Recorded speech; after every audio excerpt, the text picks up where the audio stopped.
Hello friends, आप सभी का एक बार फिर आपके अपने YouTube channel civil site execution में स्वागत है। आज हम बात करने जा रहे हैं राफ्ट फाउंडेशन का। इससे पहले ऑलरेडी हमने 3 फाउंडेशन के बारे में चर्चा कर लिया है, आइसोलेटेड फुटिंग, कंबाइंड फुटिंग और स्ट्रिप फुटिंग। ये चौथा वीडियो है बिल्डिंग फाउंडेशन का। ठीक है, इससे पहले कि हम आगे बढ़े हम समझ लेते हैं कि राफ्ट फाउंडेशन होता क्या है। ये एक ऐसा फाउंडेशन होता है जो दोनों ही तरफ एक्सटेंड होता है। ठीक है, इस डायरेक्शन में भी एक्सटेंड होगा, इस डायरेक्शन में भी एक्सटेंड होगा। ठीक है, जबकि हमारा जो आइसोलेटेड फुटिंग था वो सिंगल कॉलम का लोड बेयर कर रहा था। ठीक है, सिंगल कॉलम के लिए था। दूसरा हमारा क्या था, कंबाइंड फुटिंग था। वो ये क्या, एक से ज्यादा कॉलम के लिए था जो सिंगल लाइन में थे। ठीक है, वन लाइन में थे, तो वो भी वन वे था, यानी कि वन डायरेक्शन में ही एक्सटेंड हो रहा था। और तीसरा था अपना स्ट्रिप फुटिंग। वो जनरली यूज होता है किसके लिए, शेयर वाल। ठीक है, शेयर वाल या फिर वाल के लिए। वो भी क्या, वन डायरेक्शन में ही एक्सटेंड हो रहा था, वो भी क्या था, वन वे था। लेकिन जो अपना ये राफ्ट फाउंडेशन होता है ये दोनों तरफ ही एक्सटेंड करता है। ठीक है, इसलिए इसको मैड फाउंडेशन भी बोला जाता है। ठीक है, तो इसमें आपको कंफ्यूज नहीं होना है। अगर कोई पूछता है मैड फाउंडेशन या राफ्ट फाउंडेशन, कोई भी नाम लिए, दोनों एक ही चीज है। ठीक है, ये चीज क्लियर हो गई। तो आगे हम इसमें समझ लेते हैं, जो हम इसमें रेनफोर्समेंट करते हैं वो कैसे करते हैं, उसमें क्या क्या चीजें हम ध्यान में रखते हैं।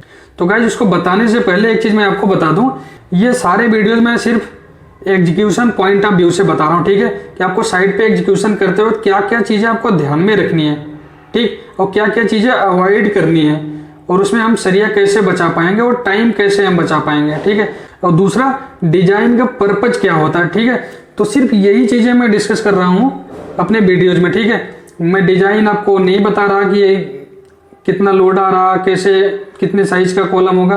ठीक है, अगर वो भी आपको समझना है तो कमेंट कीजिएगा, मैं कोशिश करूंगा ये सारी टॉपिक एक बार कंप्लीट होने के बाद उस पर भी मैं थियोरेटिकल पार्ट पे भी आऊंगा। ठीक है, तो अभी हम समझ लेते हैं जो हमारा राफ्ट में रेनफोर्समेंट करते हैं। ठीक है, उसमें क्या क्या चीजें ध्यान रखते हैं। तो सबसे पहले जो बॉटम का सरिया होता है, ठीक है, उसमें हमें जो लैपिंग होती है वो अलग अलग करनी पड़ती है, एक सेक्शन पे नहीं करेंगे। सिर्फ ये चीज हम ध्यान में रखेंगे बॉटम में। ठीक, उसमें ऐसा कुछ नहीं है कि यहाँ पे लैप देना है यहाँ पे नहीं देना, लेकिन कोशिश ये करनी है कि मिड पोर्शन पे हमारा कम से कम लैपिंग हो। ठीक है, जो भी लैपिंग आए वो एज की तरफ हो, आउटर की तरफ। रीजन क्या है, देखिए जैसे राफ्ट को ही ले लीजिए। ठीक है, ये राफ्ट है, इसका सेल्फ वेट होगा कुछ।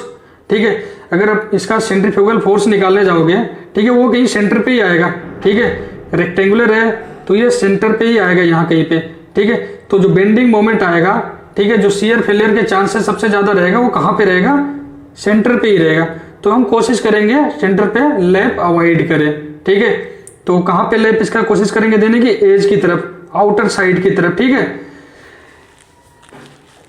अब क्योंकि इस पे जो कॉलम्स आ रहे हैं उसका भी इफेक्ट होता है राफ्ट पे। ठीक है, पूरे स्ट्रक्चर का लोड किसके थ्रू आता है, कॉलम के थ्रू ही आता है। कहाँ पे, राफ्ट पे, और उसके थ्रू कहाँ पे चला जाता है, अर्थ को ट्रांसफर हो जाता है। ठीक है, तो उस केस में क्या है, अब देखिए यहाँ पे कॉलम आ रहा है, यहाँ पे प्रेशर ज्यादा आएगा इस वाले पोर्शन पे।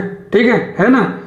तो इस केस में क्या है, ऐसा जरूरी नहीं होता कि आप लैपिंग यहाँ पे करें, क्योंकि हमें नहीं आइडिया होता एग्जैक्ट कहाँ पे कितना लोड आ रहा है। ठीक है, वो डिजाइनर को पता होता है, जो एनालिसिस करता है पूरे बिल्डिंग का स्ट्रक्चर को ध्यान में रखे कि कहाँ पे क्या लोड आना है, कितना लाइव लोड आना है या कितना डेड लोड आना है। ठीक है, तो बॉटम में हमें सिर्फ क्या केयर करनी है कि लैपिंग हमारी स्टैगर्ड हो, अलग अलग सेक्शन पे हो, एक सेक्शन पे डबल लैप एक साथ में नहीं होना चाहिए। ठीक है, ये चीज ध्यान में रखनी है बॉटम रेनफोर्समेंट पे। लेकिन अगर हम टॉप रेनफोर्समेंट की बात करेंगे तो वहां पे हमें कुछ जगह पे अवॉइड करना पड़ता है। वो कहाँ पे, जहां पे हमारा कॉलम आ रहा है। ठीक है, कॉलम के सेक्शन पे हमें टॉप में लैप बिल्कुल प्रोवाइड नहीं करना। ठीक है, रीजन वही है कि जो स्ट्रक्चर का हमारा लोड आएगा वो कॉलम के थ्रू ही आने वाला है। ठीक है, तो यहाँ पे अगर हम लैप प्रोवाइड करेंगे तो इससे क्या होगा, स्ट्रक्चर के फेल होने के चांसेस ज्यादा हो जाएंगे, क्योंकि वहीं पे लैप प्रोवाइड कर रहा हो जहां पे आपका लोड पड़ रहा है। तो कभी भी स्ट्रक्चर में ये ध्यान रखना, जहां पे आपका लोड आ रहा है मैक्सिमम, ठीक है, वहां पे आप लैप प्रोवाइड नहीं करोगे, क्योंकि वहां पे टेंशन जोन बन रहा है। ठीक है, टेंशन वाले पोर्शन पे आपको कभी भी लैपिंग नहीं प्रोवाइड करनी है, ये कोशिश करनी पड़ती है। ठीक है, रीजन क्या है कि जो हमारा टेंशन का लोड है वो कौन बियर करता है, वो हमारा सरिया ही बियर करता है। और उसी में आप उसी को कमजोर कर दे रहे हो तो कहाँ पे बियर कर पाएगा, नहीं कर पाएगा ना। वो जो कंप्रेसिव लोड होता है हमारा वो तो कंक्रीट बियर कर लेता है, ठीक है। इसलिए कंप्रेशन जोन में जो हमारा लैप होता है, लैप लेंथ होता है वो हमेशा कम होता है, और टेंशन जोन में जो हमारा लैप लेंथ होता है वो ज़्यादा होता है। वो कितना ज़्यादा कम होता है वो भी मैं बताऊंगा किसी वीडियो में, ठीक है। तो ये चीज़ें आपको ध्यान में रखनी है। टॉप में जहाँ पे पेडेस्टल आ रहा है या कॉलम आ रहा है या फिर शियर वॉल आ रहा है, वहाँ पे आपको टॉप में लैप प्रोवाइड नहीं करना है, ठीक है। ये पॉइंट नोट कर लिया आपने। दूसरा, बाकी आप कहीं पे भी लैप प्रोवाइड कर सकते हो, बस वही सेम चीज आपको ध्यान रखना है कि लैप आपका अल्टरनेट होना चाहिए, ठीक है। जैसे ये सरिया है, यहाँ पे आपने इसको लैप कर दिया, ठीक है, तो अगला सरिया आप यहाँ पे लैप ना करके यहाँ पे कहीं पे करोगे, ठीक है। ये दोनों ही डायरेक्शन में एप्लीकेबल है, टॉप और बॉटम में। बस टॉप का मैंने बता दिया कि इस पोर्शन पे आपको लैप नहीं प्रोवाइड करना है। अगर यहाँ पे पेडेस्टल आ रहा तो आपको जो लैप देना है इसके बाहर ही देना है, ठीक है। यहाँ दे सकते हो, इसके अंदर आपको लैप नहीं देना है, ठीक। ये हो गया टॉप का रेनफोर्समेंट का। जैसे यहाँ पे एक सेक्शन मैंने काट रखा है, सेक्शन ए, ठीक है, ये वाला सेक्शन, ये सेक्शन मैंने काटा ए। इस सेक्शन में एक चीज ध्यान से देखिए, यहाँ पे क्या आ रहा है, पेडेस्टल भी आ रहा है और कॉलम भी आ रहा है, लेकिन इसमें है नहीं, ठीक है। तो उसमें क्या हमें यहाँ पे एक कॉलम देना पड़ेगा, ठीक है, और इसका पेडेस्टल। अब ये सेक्शन ए पे आएगा, ठीक है, वैसे ये नहीं था। अब ये सेक्शन ए काटोगे, अब ये चीज यहाँ पे जो दिख रही है वो सेम हो गई। रीजन क्या था कि इसको मैंने बाद में बनाया, इससे पहले हमने ये बना दिया था सेक्शन ए, ठीक है, इसमें कोई भी कॉलम नहीं है, तो ये विदाउट इसके जो भी मैंने ये ड्रॉ किया, ये कॉलम और पेडेस्टल विदाउट इसके अगर हम सेक्शन ए देखेंगे तो कुछ इस तरीके से हमें दिखेगा, ठीक है। अब हम बात कर लेते हैं इसमें जो चेयर लगता है, ठीक है। इसमें आपको चेयर भी देना पड़ेगा, टॉप और बॉटम के सरियों को जो स्पेस है उसको मेंटेन करने के लिए। ये जो आपका स्पेस है इसको मेंटेन करने के लिए आपको यहाँ पे एक स्पेसर बार यानी कि चेयर प्रोवाइड करना पड़ेगा, ठीक है, जो स्पेस को मेंटेन करके रखे। अब इस चेयर की जो डाया होगी मिनिमम वो 12 mm होगी, ठीक है, मिनिमम डाया 12 mm होगी, लेकिन आप इससे ज्यादा भी कर सकते हो। अगर यहाँ 25 या 32 डाया का सरिया आ रहा, ठीक है, तो उस केस में आप 16 डाया का या 20 डाया का चेयर लगा सकते हो। चेयर ऐसा होना चाहिए जो इस सरिये का लोड बियर कर ले और इस पे जो लेबर चल रही है, ठीक है, वर्कमेंस, उनका भी लोड बियर कर ले, प्लस इस पे जो भी आपके लाइव लोड एक्स्ट्रा आने हैं, आपकी कोई मशीन यहाँ पे यूज होनी है, कटिंग बेंडिंग मशीन, या आप यहाँ पे रेनफोर्समेंट स्टैक कर रहे हो, ठीक है, उन सारे चीजों का लोड ये चेयर बियर कर लेना चाहिए। इतना इसका डाया होना चाहिए, ठीक है। लेकिन मिनिमम आपको 12 mm लेके ही चलना है, मिनिमम 12, मैक्सिमम आप कितना भी ले सकते हो, बशर्ते वो इकोनॉमिकल हो और आपका ये लोड बियर कर ले, ठीक। इकोनॉमिकल जरूर होना चाहिए, ऐसा नहीं कि आप यहाँ पे 32 से 36 डाया का सरिया दे दिए, ठीक है। अब 36 डाया का आप चेयर बना दोगे तो आपकी कॉस्ट कितनी बढ़ जाएगी, बहुत ज्यादा बढ़ जाएगी। 12 और 36 में बहुत फर्क है ना, तो वो कॉस्ट आपकी बहुत बढ़ जाएगी। तो वो चीज भी आपको ध्यान में रखना है कि चेयर की जो डाया हो तो इतनी हो कि ये लोड बियर कर ले और साथ के साथ इकोनॉमिकल हो, ठीक। और जो चेयर की स्पेसिंग होगी, चेयर की स्पेसिंग जनरली 1 मीटर लेके चलते हैं, ठीक। अगर आपसे इंटरव्यूअर चेयर की डिस्टेंस पूछता है तो आपको मिनिमम 1 मीटर बताना है, ठीक है। लेकिन एज पर IAS कोड जो कहता है वो ये कहता है कि इसका जो स्पेसिंग हो वो 30 टाइम्स ऑफ जो डाया, इसमें मैक्सिमम डाया का सरिया यूज हो रहा उसके डाया का, डाया ऑफ बार जो इसमें सरिया यूज किया जा रहा है उसका जो डाया होगा उसका 30 गुना। अगर इसमें 25 का सरिया है तो 25 या 75 यानी 750 की स्पेसिंग होनी चाहिए एज पर कोड। लेकिन अगर आप इंटरव्यूअर के 1 मीटर भी बताते हो तो कोई प्रॉब्लम नहीं है, वो सेटिस्फाई होगा आपके जवाब से। लेकिन अगर आप ये चीज बता देते हो 30 टाइम्स एज पर कोड आप और मेंशन कर देते हो तो ये थोड़ा इफेक्टिव हो जाएगा, ठीक है। तो उसको लगेगा कि इसको अच्छे से मतलब डीप में नॉलेज है इस चीज का, ठीक है, इसने स्टडी किया हुआ है। बाकी 1 मीटर तो मैक्सिमम सभी को पता होता है। ये बात आई समझ में। और जो इसका लेग होगा, ठीक है, वो कितनी होगी, ये स्पेन आपका कितना होगा, ठीक है, ये कितना आएगा, वो सारी चीजें मैं आपको एक अलग वीडियो में चेयर के डिटेल में आपको बता दूंगा कि इसकी लेग कितनी रखनी होती है, ठीक है, ये हाइट कैसे निकालेंगे कितनी आएगी और ये लेंथ कितनी होती है, ठीक। ये चीज मैं आपको एक अलग वीडियो में, चेयर का वीडियो होगा उसमें आपको बता दूंगा, ठीक है। अभी के लिए सिर्फ इतना समझ लीजिए कि ये सारी चीजें इसमें यूज करते हैं किसमें, राफ्ट में। दूसरा एक सेक्शन यहाँ पे देखिए, सेक्शन ए ये भी है, बशर्ते इसमें क्या हुआ, इधर वाला पोर्शन तो कंटिन्यू है, ये एंड पॉइंट है किसका, राफ्ट का, ठीक है, एंड पोर्शन, ये एंड पोर्शन है। एंड में क्या आपको एक यू बार प्रोवाइड करना होता है, ठीक है। यहाँ पे ये देखिए, ये सरिया एक दिया गया ना यू बार, इसको क्लोज करने के लिए जो अपना रेनफोर्समेंट जा रहा है राफ्ट का, इसको क्लोज करने के लिए यहाँ पे एक यू बार प्रोवाइड कर देते हैं। ठीक है, अब यू बार कहाँ पे प्रोवाइड करेंगे, अगर इसका डेप्थ, ठीक है, ये थिकनेस ऑफ राफ्ट अगर बहुत कम है कि इसका एल देने पे, ठीक है, इसका एल और इसका बॉटम का एल दोनों अगर एक दूसरे से ओवरलैप कर जा रहे हैं फिर तो आपको यू बार की जरूरत नहीं है।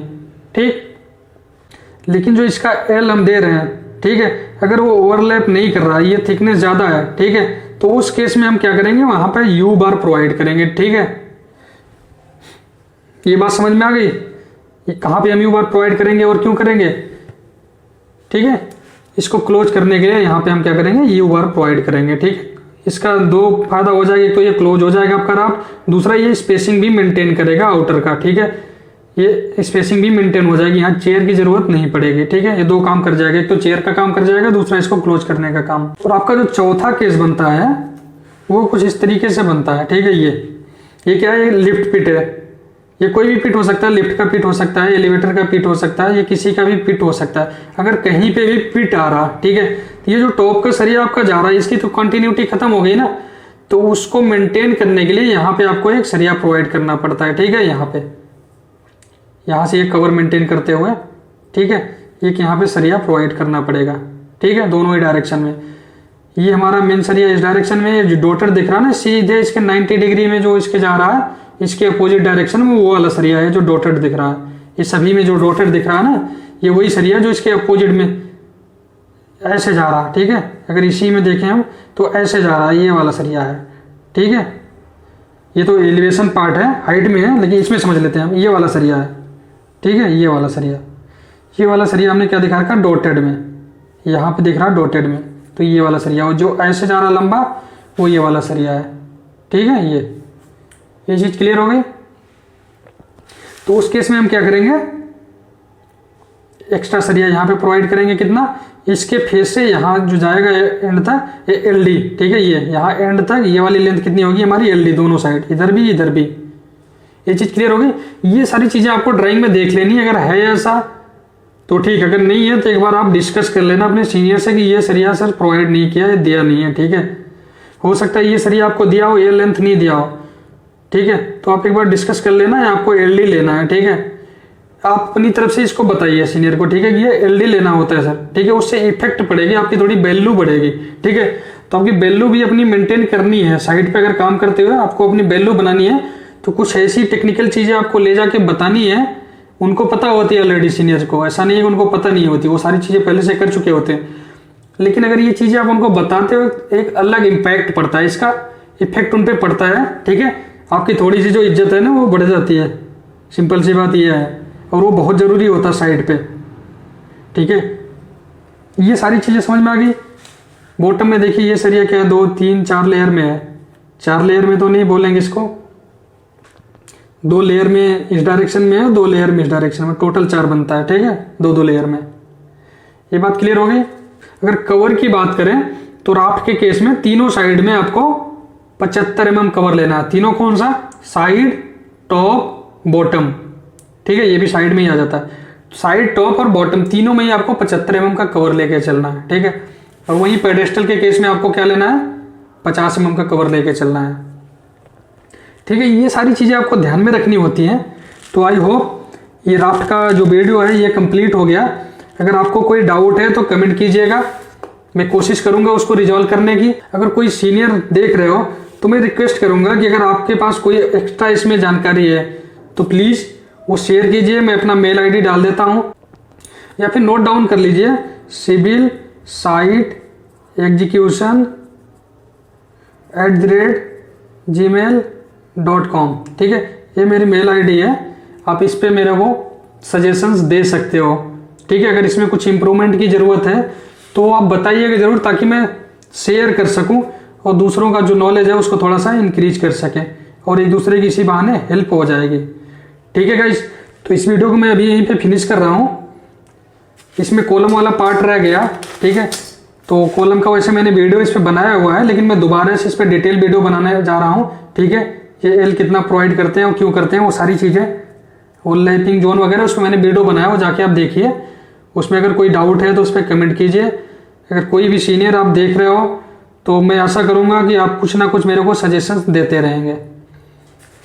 दोस्तों एक चीज़ और मैं आपसे रिक्वेस्ट करना चाहूँगा, जितना ज़्यादा से ज़्यादा हो सके ये वीडियो अपने दोस्तों के साथ शेयर कीजिए और सब्सक्राइब जरूर कीजिए ताकि आपको भी नोटिफिकेशन मिलता रहे टाइम टू टाइम जब मैं वीडियो डालूँ। और अपने दोस्तों के साथ शेयर करो ताकि उनका भी नॉलेज कुछ इनहेंस हो सके। Thank you for watching.